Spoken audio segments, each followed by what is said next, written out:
Yo, what's up, everybody? It's your boy Logan here, and this is the Class in Session podcast. Yes, sir, the Class in Session podcast. I am your host, Logan Taylor, with my phenomenal co host, my partner in crime, my brother, Mr. Dontay Hampton, and we got a special guest for you all today. Dontay. All right, so we got a lovely guest in Taylor Massey. She's going to talk to us, and she's literally from Clewiston, Florida. Did I say that right? Is that correct? That's correct. She's been in the education field for about 9 years. She spent 7 years teaching kindergarten, second, fourth, and sixth grade. And then during the COVID year, she was a reading coach. So we'll tap into that as well. She's very passionate about this. She's all about relationship building and being concrete to make things happen. She was on the leadership team for a school and basically growing her school. And literally, basically, just tell us a little bit more about that and some of your passions and basically how did you even get into education? Yeah. So I originally went to FAU, college down here in Florida, and I wanted to be a guidance counselor. So I got my bachelor's degree in psych. My last year of college, I volunteered at a local YMCA, and they needed somebody to run their after school program. So I started running that, fell in love, with working with the kids, which I always knew that was kind of where I was going. But I shadowed 3 guidance counselors, and I realized that was not what I wanted to do because they're very bogged down in paperwork. It wasn't the vision that I had in my brain, which was to be able to help students, meet with them, talk with them. And so I decided to go the alternative certification route into education and started teaching kindergarten. Okay. That's pretty cool. Now, did you know right away that you wanted to deal with as me and Logan say, the little ones compared to more so middle school or high school? I did not know right away. No, I took kindergarten because that was the opening that the school had. I came back home. So I'm originally from Clewiston. So when I came back home, that was the only opening that was here. And so I took kindergarten. I did love the little kids, but I really, after my first year, I knew I was not going to be a teacher that taught for 30 years. That was not my passion. I felt like I really could connect with adults and train those individuals and inspire them. And so I started looking at how to get into admin. And every advice that I got from any admin was make sure you know all the parts of the school, not just primary, not just intermediate, explore all the different grades. And so after teaching 2 years in kindergarten, I wanted a different experience. And the opening was 6th grade, math and science. So a huge jump. And I taught there for a year and decided that 6th grade definitely wasn't for me either. It actually wasn't the students. Most people say, students in 6th grade are rough. It actually wasn't them at all. It was being such an expert in that content. I had to be such an expert in math and science and social studies. I taught social studies as well there. And that time to be devoted and expert in that specific field and then teach it was just exhausting. And it was not for me. And so then I came back down to 2nd grade. I loved 2nd grade. I never wanted to leave 2nd grade until I got into admin. But we were in a dire situation at the end of my 2nd year teaching 2nd grade. Our school had dropped from an A to a D. There's a lot of changes there. And so my principal, Valen, told me to go to 4th grade. I did not want to go, but it was a testing grade and they needed me there. And once I got moved to 4th grade, I figured that was my home. And I really felt like that was where I was going to be until I moved into admin. And it was. I taught 4th grade until I became a reading coach. And I loved that. That was my age, 4th grade. That's awesome. That's awesome. Talk about going from an A to a D for those who may not understand or, just talking to our listeners and explaining to them what that is. Can you break that down? Yeah. So I'm not sure how all other states work, but in Florida, we have the Florida Standards Assessment, FSA.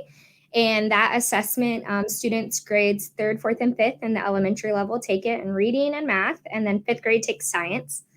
And all their proficiency, so like basically pass or fail, but also learning gains for 4th and 5th grade.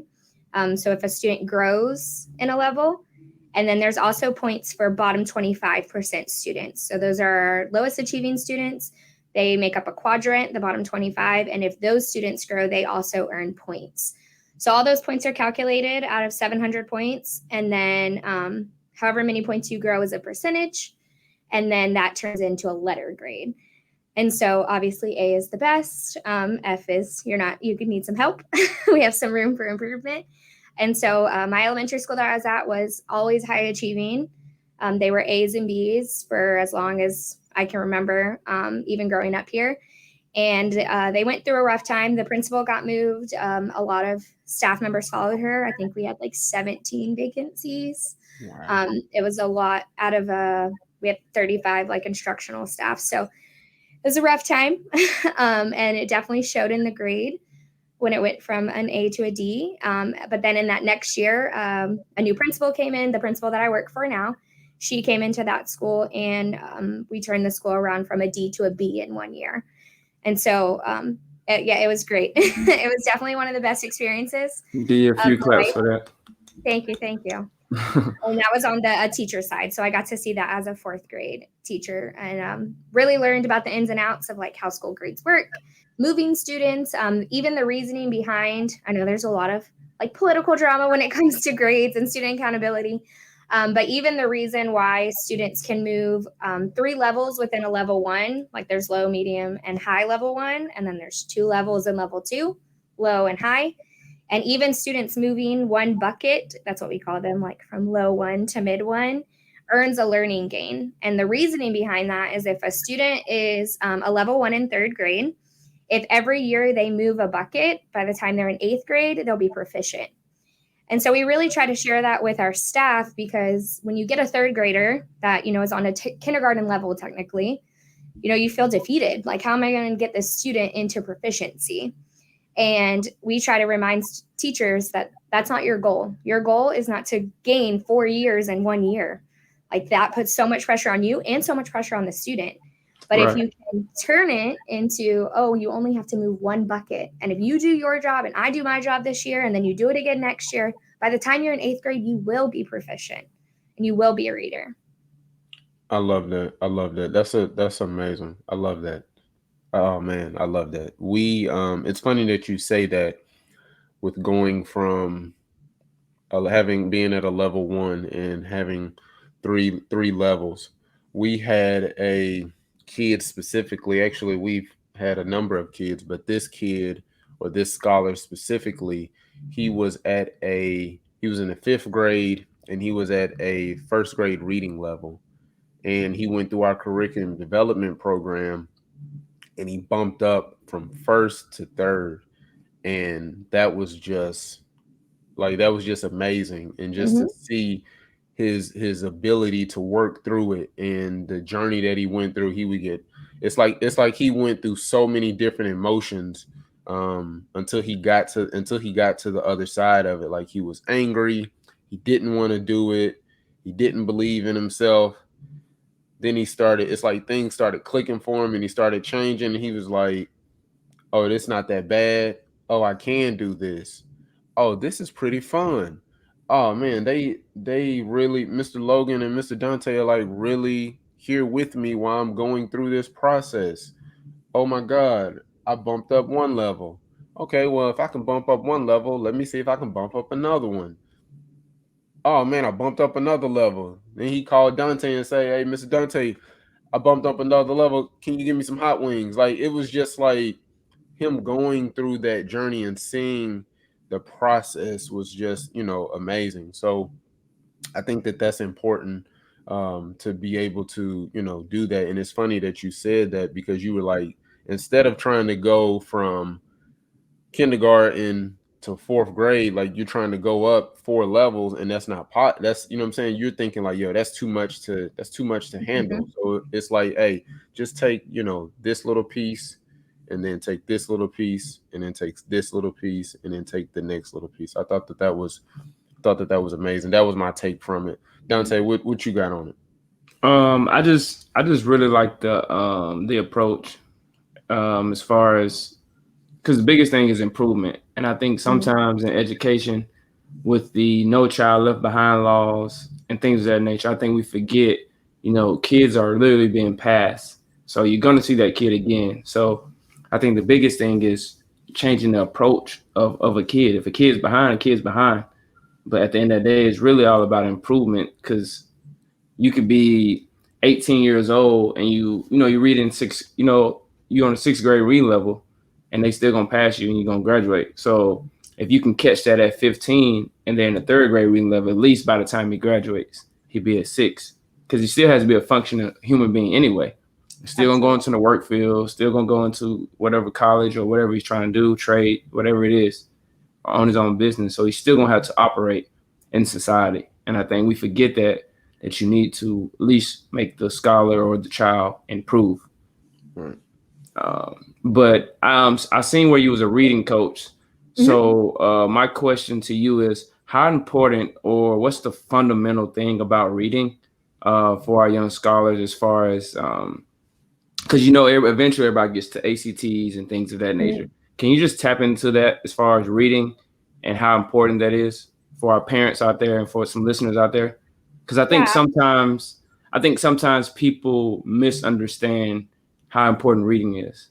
And I only say that because I took the ACT one time and I made it 18, and literally, like, I'm pretty good at math, but I tell people all the time, like, reading and comprehending was the biggest thing that I ever understood. And I understood that probably seventh, eighth grade. Before then, I struggled with tests, I struggled with everything. But once I really tapped into reading and comprehending, it's like everything started to come together, because you can do science, you can almost do anything. So can you just tap into that a bit for us, Taylor? Yeah. I think there's like so many different angles of that question. But the way I want to approach it is that, we know that all students, excuse me, aren't going to make it to college, right? That's not their dream. That's not what they want to do. And that's fine. But we never want to pigeonhole a student into one path in their life. And so when I think of education, I think of giving a student all the skills necessary. That way, when they get to that pinnacle moment of 18, graduated, whatever, they have all the doors of possibility open. And one of the biggest skills that they need is to be able to read and comprehend. And I think we struggle too is that not every student will love reading, and that's okay too. I love to read, but not everybody loves to read. Like, I still now, as a married woman that has a job, like, I read for fun and I still do, but that's not everybody's life, and that's okay. But you have to be able to read and comprehend to be successful in the world in whatever way you want to.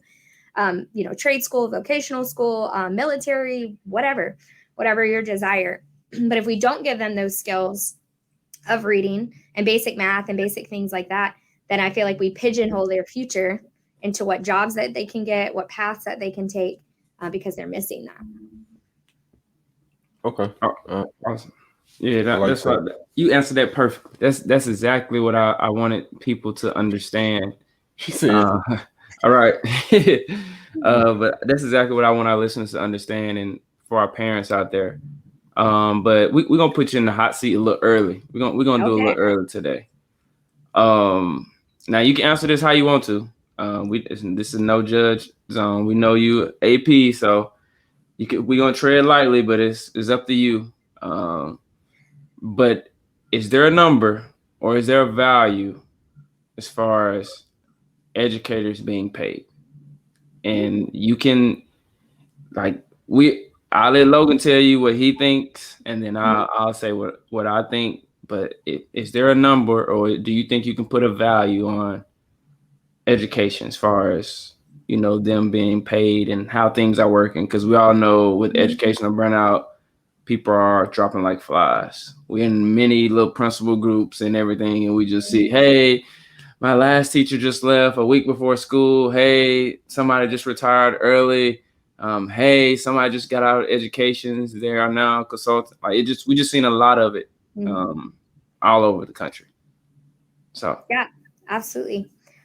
So as far as like a strict number, I don't think that I can place that. But I can say and share that I don't believe that educators should have to take a second job or a side hustle or do something else to make to live a life of not just making it. I don't want to say a life of luxury, like we don't all need to drive Jags, but at least live a life of like medium, like median, making it. And then if you want to go above and beyond, like fine. But the fact that some educators have to have a second job after hours, a side hustle on the weekends to literally just make ends meet is absolutely ridiculous. And that is the part that I think, as far as value, that we should not have to do that. But I also feel like the pay is not what is determining teachers coming or going. I think it's a facet of it, but I think what really is causing educational burnout and mass exodus is the lack of respect for teachers in the country and the negative publicity and media. And I think that it's just so rough on educators. And how do you keep showing up for work to these students, these 20 students that are staring at you, when it literally feels like the whole world is against you? Okay. Oh, okay. We ain't heard that one before right there. Okay. So you don't think it's a money problem. You think it's more so a perception problem and a media problem, correct? I don't think money is the number one problem. I'm not saying that that's not an issue. Okay. All right. But I don't feel like that is the number one determinant if people are coming or going from this profession. Okay. All right. All right. Go ahead, Logan. Get on in here. Cause he what he said, you gonna smile from ear to ear. So go ahead. So I'm glad you wanted to bring me in on this. Thank you so much. So me, Taylor, what I believe, I'm with you on that one. I actually agree with you, but I think that educators, and the reason why I say this, because there's so many, like you said, there's so many other factors that play a part in it.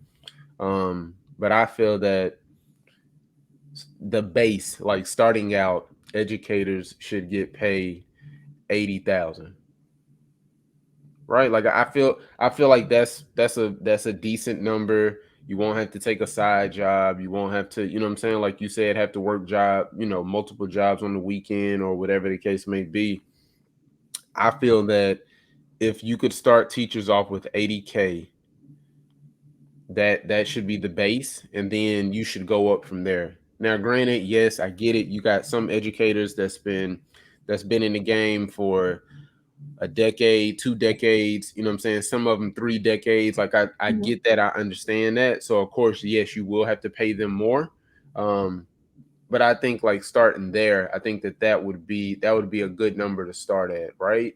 And I can tell you as to why, because as an educator, and this, like, you all don't just put in the minimum or required hours, right? Like you all put in more than that.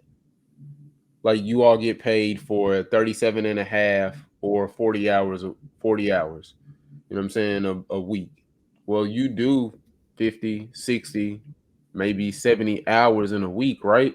And you don't get paid for those extra hours. And I think that that's unfair to educators, because one, you're with students, you're or scholars, you know what I'm saying, 7.5 hours a day, right? And there are some sacrifices that you do make, right? Like if you have a family, right? And you're not able to balance, your work life and family life productively or effectively, right? Then I also think like that's moving in the right direction now. Like now you're starting to respect, like you said, respect educators from a point of like, yes, y'all do run the world. You all are, first responders, and we do value you and things of that nature. And so I feel like, yo, if we could start at 80K, I feel like, yo, like that's the conversation point right there. At least I feel like it. That's the conversation point. And I feel like, that should be 80K base all the way around. So yeah, I think, 80K, and then have some type of, incentive program for getting a house or helping with the vehicle, you know what I'm saying, and things of that nature. So I feel like once you do that, now you can start pulling from a better pool, right, of educators or people that, find an interest into education. They may say like, oh, I want to be a doctor, I want to be a teacher, you know what I'm saying, and then just build from that. So I think 80K, that's what I say. That's a number I've been sticking with since the first episode. So that's the number that I believe and what I'm sticking with. Told you. See, told you. See that the Jag. There you go. You can get the Jag with Logan. I mean, I don't disagree with the number, and I'm sure a lot of people love it. Yeah. See, Logan trying to make sure you ride luxury. That's There what you he's go. trying to do. On my end, She gotta ride luxury. What you mean? You know how much, they pour, how much they pour into people. That's why we have doctors. That's why we have lawyers. That's why we have political people that want to be in the political senators and governors and all that. Why? Yeah. Because there was a teacher that poured into them to help them believe in themselves. True. Like flat out.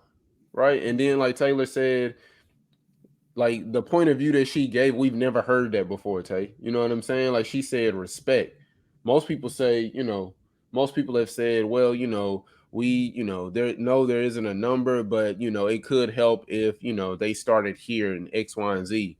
Right. Like we had a guest, Taylor, that said when you have a teacher that's been doing it for, 20, 30 years or whatever, when let's say she got hired in the 80s, that's the paying scale that they go off of.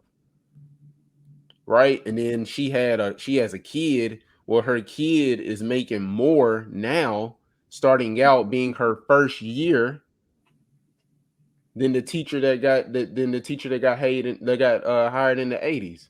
And I'm like, which is that's crazy. crazy. Yeah, And that's very common now with all those minimum requirements. Like in Florida, the minimum is like $47,500 for teachers. And school districts receive money, tax money, district money, federal money, but it's usually earmarked. So like last year, the money was earmarked. 80% had to go to new teachers to try to get us to the $47,500, and only 20% of the money got to go to veteran teachers. So you can only do so much in the number game. Wow. That's wild. That's crazy. They need to bring us in, man. I'm trying to get y'all paid. I am trying to get y'all paid. They need to bring us in. Go ahead, Dontay. Give your 2 cents. I'm just big on securities and stuff being in place for people to, align and take off whichever way they need. So I just think teachers, they just need, like, first you need some kind of car program. Like I tell people all the time, I got my first car through a graduation program where I literally showed them my actual like diploma, and it was able to finance me a Dodge Avenger 2014. That's how I got my my own car. Mm-hmm. Besides your buy here, pay here or whatever, but that's how I literally started my credit and everything with that. So I think you need some kind of car program because you got to have transportation A to B, whatever. And if you're in a bigger city, of course, whether that be catching the train, if you're in New York, Chicago, whatever, a train, you need some kind of setup. But I prefer like an actual car plan. And then I also think you will need a housing program. Like I think housing is a key because I'm sure there's many first year teachers out there. What they're doing, they're in apartments, they're renting. The least you can give somebody leverage in case things go upside down. They have some kind of ownership. They have some kind of first year housing. Things go bad. They can at least sell the house to get back. It just gives people option on what they might want to do in time. So that's just my take on it. As far as the number, I'm not 80K. I'm more 60, 70. But I really think the biggest, you have to start with the necessities and what teachers need, like unlimited supplies, things like that, to make a difference. That's just my opinion. But I love it. So let me ask you this. Let's get into some more questions, Taylor. I want to ask you this. All right. What is a common myth about your job or field of expertise with you being an administrator? What is a common myth that you've heard, or some of the things that maybe people in the community have maybe said to you, and you're probably, you got to keep a poker face, but it's like, what, like, where did you hear that from? Like, why did you think as an assistant principal or as a reading coach, like, that was like What? So, what is a common myth that like I said, what is a common myth? So I think what first comes to mind, is that our job is easy. But a lot of people speak on that. And I think some people got a taste of that with COVID and maybe don't feel that way anymore. So the one I'd like to talk about is that people think that we know everything. And that's definitely not the case. I think a lot of people get into education because we believe in lifelong learning in general. I love to learn, and I got into a field that allows me to constantly grow and be pushed as an individual. And so we don't know everything. And on top of that, education itself in the field is constantly changing. New standards, best practices, types of students we're getting, issues that they're facing, security issues that schools are facing. It's a constant new day every single day.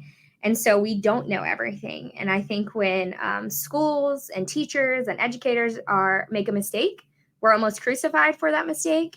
Instead of in other fields, it's like, you have to be perfect and know everything. Like, and I'm sure like doctors first come to mind. I hope you don't make mistakes as a doctor, but that's kind of the point of education and being transparent with that. When I was in the classroom and I made a mistake, I tried to be transparent with my kids about my mistake because I know that they're doing the same thing. And, we're all humans and we all make mistakes and we all have to grow and learn from them. And I think the perception of the world is like, well, you're an educator, you went through 6 years of schooling and you're around kids all the time, or this is your 25th year of teaching, you should know these things. And it's just not set up that way. It's not designed that way as the institution. It's meant to constantly morph and grow and change and meet the needs. And I would love to be able to share that because I think a lot of perception is just like, well, you should know. And no, we don't know everything. Wait, that's different. We haven't heard that one. I, Nobody's gave that perspective. I like that. I like Taylor, that lifelong learners. yeah, like Yeah. I love that. I'm gonna have to put that. I think I'm gonna put that on the shirt or something. Let me write that down. I really like that. Seriously, I like that quote. For Yeah. y'all listeners out there, lifelong learners. I've never looked at educators as that, or I just haven't heard in this space. So that's pretty cool. I'm gonna put that somewhere. I don't know where, but that's going somewhere. I like that. Now you got his Lifelong creative learner. mind. You got his creative mind flowing now. I So love it. if he puts that on a T-shirt, we got to make sure we send you a T-shirt. Okay, Please. I promise you we will. Let me ask you this. What is one piece of advice you'd give someone that's starting out in your career? Well, let me back up. When you were a teacher, right? Mm-hmm. Because being an administrator, that's a whole different playing field. We know. So, what is a piece of advice that you would give to somebody that was starting out as a teacher, and then a person that is starting out as an assistant principal? So as a teacher, I definitely would say to always make a decision that's best for the kids. And that might not always be what your admin wants. That might not always be what the curriculum says. That might not always be what the state statute says. But at the end of the day, when you shut your door and you're in your four little walls of your classroom, your job is to do what's best for those kids. There's procedures and protocols in place and things that you should be doing, but in all my years of teaching, I feel like I got way more growth and way more connections with students by doing what was best for them. And that looks different. Like some days we were moving slower through our curriculum, or some days we took a break and had morning meeting because there was some conflicts between students and we can't learn in chaos like that. Or even just stop, we need to clean up our room because it's a mess. The classroom's a mess and we cannot learn when everything's everywhere. And those are decisions that's best for the kids and not necessarily what's on my lesson plan or what my admin wants me to do. But I think that is what you should keep in the forefront of your mind as an educator. And then as an AP, my best piece of advice is that you don't have to answer everything right now. So very few things in our career require an answer immediately. There's very few situations where that will happen, and it's always best to take a minute, think about it, ask people around, ask your principal. I never want to make a decision and then have to backtrack, or that it was the wrong decision when I didn't have to make it right then. And so I would love to share that piece of advice is just take your time. They do not need an answer right now. Very few times. I like those two answers. Nobody's never gave those two answers. I like Look that. at me being That so was good. unique. Yes, you giving very, very unique answers. I love it. Like you're really giving like practical, Yes. like slow and steady wins the race. Like, yo, if you can just do this, you know what I'm saying, then it'll lead to this and making this happen. So I think that that's amazing. Um, Dante, come on, man, jump in. Ask Taylor what you got. No, I was just gonna reiterate for the listeners out there that on what she said. So for first year teachers, she said make the best decision for your students. Let's really harp on that for all the educators out there, people who just trying to jump into education, whether you're trying to be a guidance counselor, even if you're trying to be a behavior specialist. I'm seeing that position pop up a lot. So at this point, Miss Taylor is saying make the best decision for your students. And then as an admin, she said everything doesn't have to be answered right then, which I really took from that was basically time management and prioritizing. Correct? Mm-hmm. Okay. Yeah. So I think that was a real big thing as far as organization. So to our potential admins or people who might be taking that bump from a behavior specialist to an AP or from somebody going from an AP to a principal, keep in mind the organization that you'll need in that position.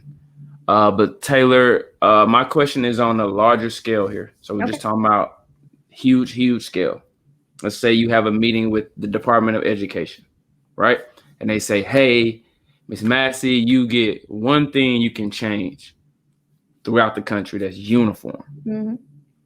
What are you changing?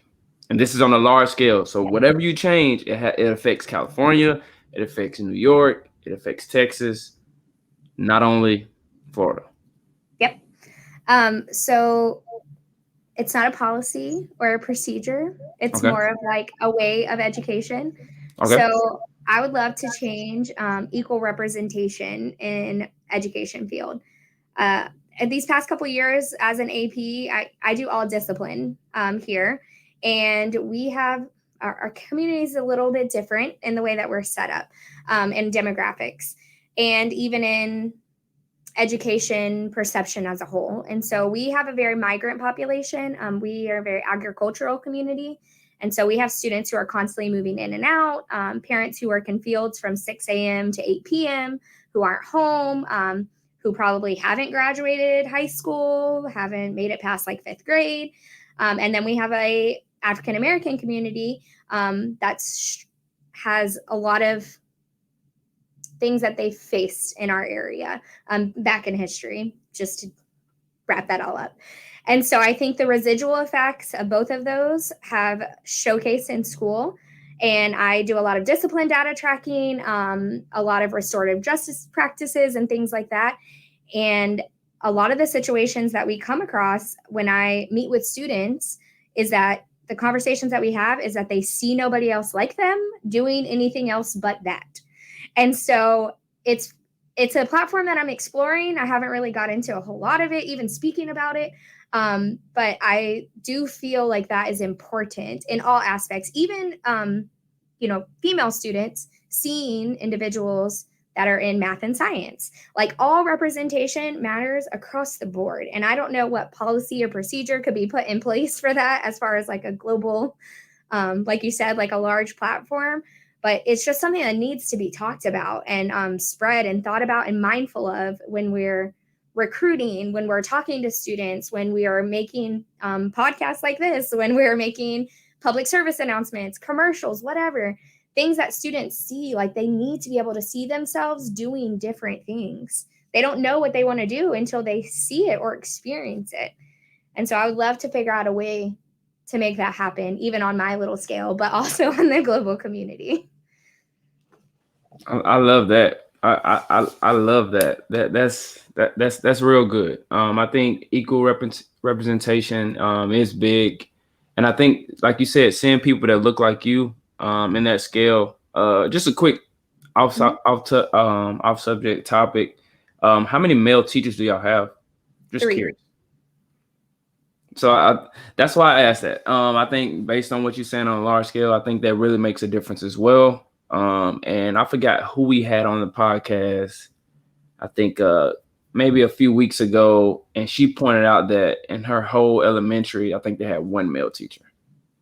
I believe. And then in admin, across the district, we have 6 elementary schools. Yep, 6 elementary schools. We have 1 male admin. Wow. Wow. And what you say the demographic of your school was? You said it was basically mixed, correct? It is, yeah. Percentage wise, we're like 55% Hispanic. Probably 25% of that is migrant population, strictly migrants, that come and go, to follow the seasons of the agriculture. Okay. And then I think we're like 30-ish% African American, a few minority students from Asia and India and things like that. And then I think we're like 7% Caucasian. Okay. Logan, get in here, man. Because she that was Am I heavy. speaking to your soul? Yes. Yeah, you in there. Yeah, you in there. You in your bag. Like you really in your bag. So my next question, but before we do that, we got to pay some bills. So let me do this real quick. Listen, guys, this is the Class in Session podcast. All right. Listen, if you all like what Taylor is saying, if you like the value that myself and Dontay are at, and listen, I need you to do 3 things. Okay. I need you to like, subscribe, and comment. All right. I need you to like, subscribe, and comment. I'm going to say it one more time for the people in the back. All right. I need you to like, subscribe, and comment. All right. And listen, if you feel like, yo, I love this podcast, I love what they're doing, share it with your network. All right. Leave us a review. All right. Your feedback is necessary. Your reviews are necessary. It's a necessity. All right. So again, this is the Class in Session podcast, and I need you all to like, subscribe, and comment, and share it with your network. All right. All right, Taylor. So that is actually that's funny that you said that, because like Dontay said, we had a previous guest a few weeks ago, and she talked about how there needs to be more male educators and things like that. And so I think that that's important. What is a common myth with you being a how long you been an assistant principal now? A little over a year, like a year and a half. Oh, you fresh. Yes. Ooh, I love it. What is with being an assistant principal, what are some of the things that we know you talked about being the disciplinarian, things of that nature, right? What are some of the best practices? There we go. What are some of the best practices when it comes to being the disciplinarian from your point of view and being an assistant principal and stuff like that? Yeah, I definitely strong in relationship building. We have about 500 students in my elementary school, and I make it a point to know all of their names. And that's very big on my agenda. Obviously I just have to learn the new kindergartners and new kids now, but I think if you know a student's name and build that relationship, that's huge. I think you have to know where they come from. That's usually the first question I ask a kid when they get into my office. I don't start like the disciplinary part until I find out like what happened and why it happened and how can we fix that. And so we kind of start there, and then I involve them a lot in the discipline process. So I say, like, what do you think should happen? Or how can we fix this? What would be like a restorative practice of how can you right your wrongs? And sometimes we can't, or sometimes it's an apology, but then we also talk about the other side, that the person doesn't have to accept your apology. Or if this is the 8th time that you've done that, they also don't have to accept your apology, and how maybe we have to change from apology to actions so that way they believe you and they build that trust again. That's a huge part of my discipline realm. I don't do a whole lot of like writing up and suspensions. I don't believe that is effective, especially in the community that we're in. I would love to do some reverse suspensions. We're trying to work on that, where parents have to come into the school and sit with them, and sit with their students in the classroom. There's like a lot of things that have to be hashed out with that. But I would love for parents to come in and not only see like what educators do all day, but what your student does all day, and how to even speak to them about what they're learning and what they're doing. And some students, they can think of nothing worse than their mom having to sit all day in their class with them. So it's a one strategy I'm handling, working on, trying to figure out. And then as far as with parents, my relationship with parents is not always the best, because I'm usually calling to say that things did not go well at school. And so last year was I had a lot of humbling experiences and a little rough with some parents. And so over the summer, I really thought about, how can I change that? What can I do to make that different? And one of the ideas that I got from a conference that I went to was to call each parent individually before open house. And so I'm currently working on that, where I'm probably like 3/4 of the way done with calling each parent individually and inviting them to open house. I say my name, I say who I am, hopefully to make that positive connection before I have to call home for something not so good. Wow.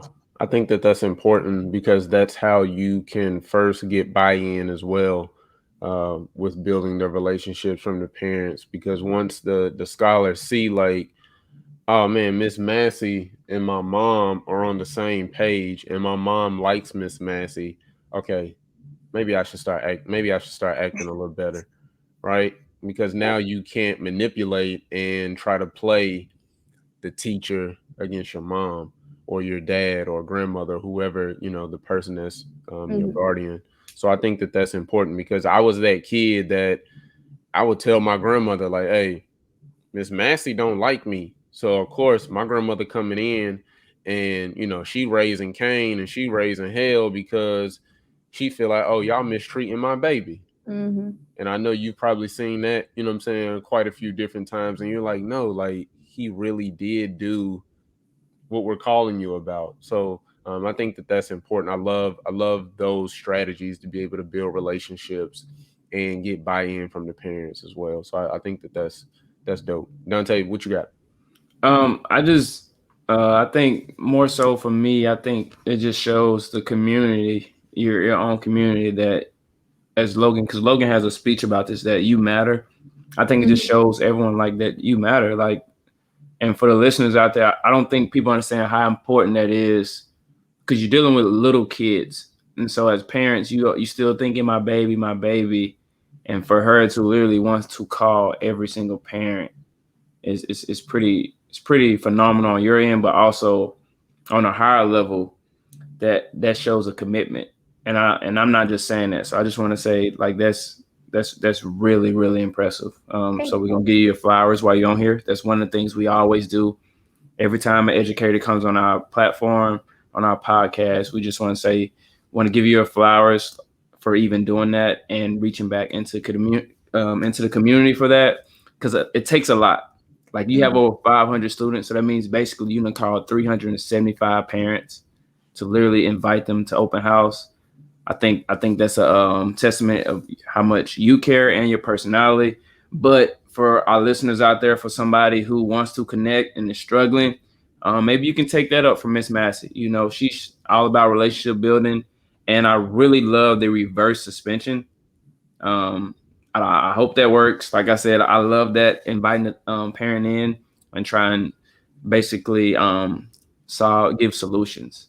I think a lot of times as a disciplinary, all you're trying to do is you go at the problem instead of finding a solution. So I really like that. Miss Taylor got some little gems over here, Logan. She got Yeah. she got some little gems over. Yeah. Taylor got some gems. She really giving, like, I really love your point of view and your thought process. Like the way that you analyze things and calculate, and you're like, even with like the hot seat question, like you were like, yeah, money is fine, but I think, or I believe, that if we got the respect that we deserve, right? Or hey, I think, being I'm the disciplinarian, so I think like building those relationships, like, five, you have to have, listen, you have to have such a great thought, like to be able to remember stuff, because you said I try to remember all of my students' name. That's 500. That is 500 scholars, right? That you encounter for 180 days, and for you to remember every last one of their names. And so if you see them, walking down the hall, it's like, hey Scott, hey John, you know what I'm saying? Hey Keisha, hey, you know what I'm saying, Andrew, hey, you know what I'm saying? Like, to remember all of those names, like, I think that's amazing. This is why I believe educators need to get paid 80,000. See what I'm saying? Like, this is why I'm saying that. This is why I'm saying that.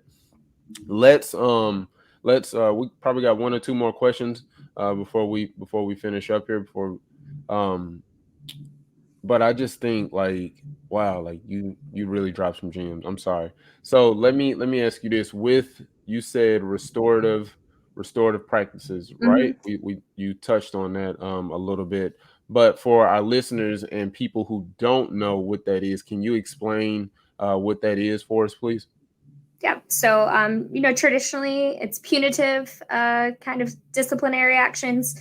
You do something wrong, you get suspended. You get in school suspension, out of school suspension, whatever. That doesn't really get to like the root of the problem, and usually it just happens again. And for a lot of our students who have working parents, if they go home, it's basically like a free day, and so that is not what I want to happen. So I started implementing some restorative justice practices. So basically, the students either work independently or with a small group. Sometimes we get a group of peers. It kind of depends on the age. And we talk about, the infraction that happened, like what happened, and then what can we do to fix that. So, if a student breaks, so for instance, we had a kindergarten student this year that broke another student's crown box on purpose. He was angry and he broke her crown box. And so, we did all the kind of like calm down techniques first, because you can't reason with irrational people in an irrational moment. They need time for their brain to function. And so we did all kinds of calm down techniques until we were ready to speak.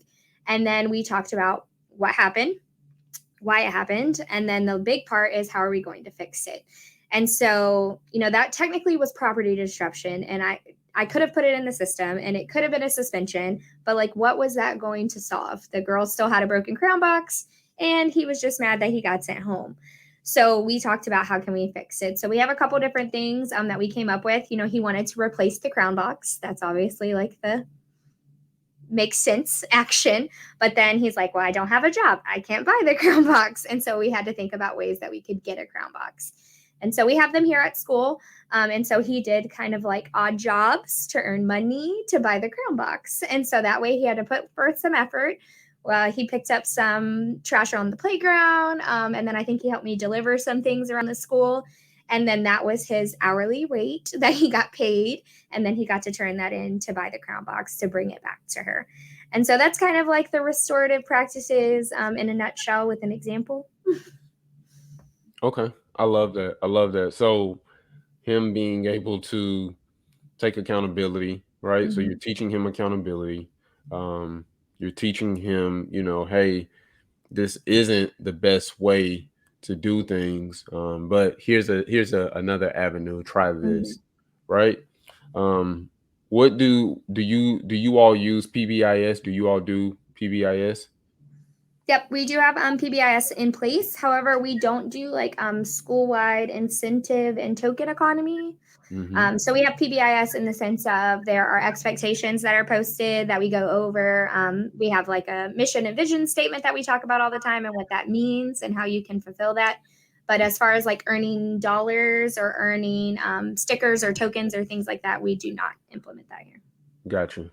Do you all at your school specifically, do you all incorporate social and emotional learning as well? We do. We have a specific curriculum for K-5 at different grade levels. And then it's called Suite 360. I don't know if you've ever heard of it. I have. Yeah. And so we have that. And then pre-K has one, too. They have little birds, and I can't think of what it's called right now. But there are different emotions on the birds, and they talk about how to work through all the emotions. So we Like do a have that mood as board. well. Like a mood board. Yeah, but it's like there's a name for it. I just can't think of it Right. right now. Awesome. Awesome. Dante, you got anything else from Ms.Massey? No, I really liked it that example she had though. For the listeners out there that she broke down. That was like that was pretty amazing. Just because you showed an analogy, but also you showed a way to like a transaction, so that could lead that kid into want to do sell things, sell products, whatever it may be.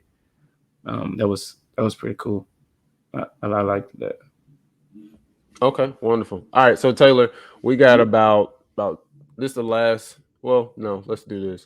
Um, how can people get in contact with you if you want to give your information? But before you do that, I want you to give our listeners some motivation. We know that school is actually starting out for some states, right? We have people that have they did their 2 days. The kids came in on Thursday, and they did Thursday, Friday. They had their weekend, so they're really starting to get ramped up and things of that nature. Could you give our listeners some words of encouragement? And then, how can they get in contact with you to ask questions for being a reading coach or an elementary school teacher or wanting to get in, they have desires to want to get into administration. How can they reach out to you? Yeah. So my motivation is just to remember that as an educator, your job's not only important because your job matters, but your job matters every day at every moment. And so you get that chance every day to make a difference in the lives of a student or a colleague. You never know who you're touching or what they're going through. And so just remember that every day at every moment, it matters. And then if you have questions for me, my last name, Massey, the letter T as in tiger, at hendry-schools.net. All right, guys, listen, y'all heard her. Every day, every moment. That was really good. Every day, every moment. All right, guys, listen, man. Before we get out of here, listen. This is the Class in Session podcast. All right, I am your host, Mr. Logan Taylor, my partner in crime, my brother, Mr. Dante Hampton. And listen, guys, like, share, and comment. All right, those three things. It's gonna take you at least 7 seconds. I already done it in my head. I already done calculated. So hey, and make sure y'all reach out to Taylor. Make sure you reach out to her if you have any questions, if you want to be an administrator, if you have questions about being a reading coach, or if you're wanting to get into the education space and wanting to be an elementary teacher. She's done it. She has the track record, so make sure you all reach out to her. All right, and in Hey, close. Lo, hold on. Taylor, do you have LinkedIn or Facebook or anything like that? I don't have LinkedIn, but I have Facebook. It's just my name. Okay, all right. Just so that way you hit all platforms. Yep. I know how administration is. Some people don't have it, so I just wanted to put that out there just in No case. worries. All But right. go ahead. Lo. Oh, so listen, guys. In closing, like we always say, why be normal?